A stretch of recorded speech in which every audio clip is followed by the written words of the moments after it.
ایک دن وہ اپنی سہیلی کے ساتھ کسی تقریب میں گئی. کوشش کے باوجود وہ وہاں سے جلدی نہیں نکل سکی. جب وہ اس فنکشن سے فارغ ہو کر نکلی تو رات کافی دیر ہو چکی تھی. اس کا گھر دور تھا. گھر جلدی پہنچنے کا ذریعہ زیر زمین چلنے والی ٹرین تھی، لیکن وہ ٹرین سے سفر کرنے سے کچھ خوف محسوس کر رہی تھی، کیونکہ برطانیہ میں اکثر رات کے وقت ٹرینوں اور اسٹیشنوں پر بہت سے جرائم پیشہ اور نشہ میں دھت افراد ہوتے ہیں. آئے روز ٹی وی چینلز اور اخبارات میں یہاں ہونے والی وارداتوں کا تذکرہ موجود ہوتا ہے. چونکہ اس لڑکی کو زیادہ دیر ہو چکی تھی اور بس کافی وقت لے سکتی تھی، اس لیے اس نے بہت سے خدشات و خطرات کے باوجود ٹرین میں جانے کا فیصلہ کر لیا. یہ بات پیش نظر رہے کہ یہ لڑکی دیندار نہیں تھی، بلکہ بہت زیادہ آزاد خیال اور لبرل تھی. جب وہ اسٹیشن پر پہنچی تو یہ دیکھ کر اس کے جسم میں خوف کی ایک سرد لہر توڑ گئی کہ اسٹیشن بالکل سنسان ہے. صرف ایک شخص کھڑا ہے جو حلیہ سے ہی جرائم پیشہ لگتا تھا. وہ انتہائی خوف زدہ ہو گئی. پھر اس نے ہمت کی، خود کو سنبھالا، قرآنی آیات کا ورد کرنا شروع کر دیا. اسے جو کچھ زبانی یاد تھا سب پڑھ ڈالا. اتنے میں ٹرین آئی اور وہ اس میں سوار ہو کر بخیریت اپنے گھر پہنچ گئی. اگلے دن کا اخبار دیکھ کر وہ چونک اٹھی. اسی اسٹیشن پر اس کے روانہ ہونے کے تھوڑی دیر بعد ایک نوجوان لڑکی کا قتل ہوا اور قاتل گرفتار بھی ہو گیا. وہ پولیس اسٹیشن گئی. پولیس والوں کو بتایا کہ قتل سے کچھ دیر پہلے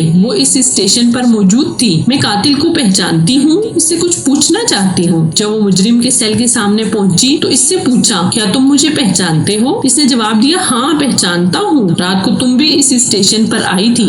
لڑکی نے پوچھا، پھر تم نے مجھے کیوں چھوڑ دیا؟ وہ کہنے لگا، میں تمہیں کیسے نقصان پہنچاتا؟ تمہارے پیچھے تو 2 انتہائی صحت مند اور قد آور باڈی گارڈ تھے. یہ سن کر لڑکی حیران ہو گئی. اسے یقین ہو گیا کہ قرآن کی آیتوں کا ورد کرنے کی وجہ سے اللہ کی طرف سے اس کی حفاظت کی گئی ہے. وہ واپسی پر اللہ کے تشکر اور احسان مندی کے جذبات سے مغلوب تھی. اللہ کی مدد اور نصرت پر اس کا بھروسہ مزید بڑھ گیا تھا. اگر ہم اپنے دل کی گہرائیوں سے اللہ کو پکاریں اور اللہ کی تائید و نصرت پر بھروسہ رکھیں تو ہم اللہ کی رحمت سے کبھی محروم نہیں رہیں.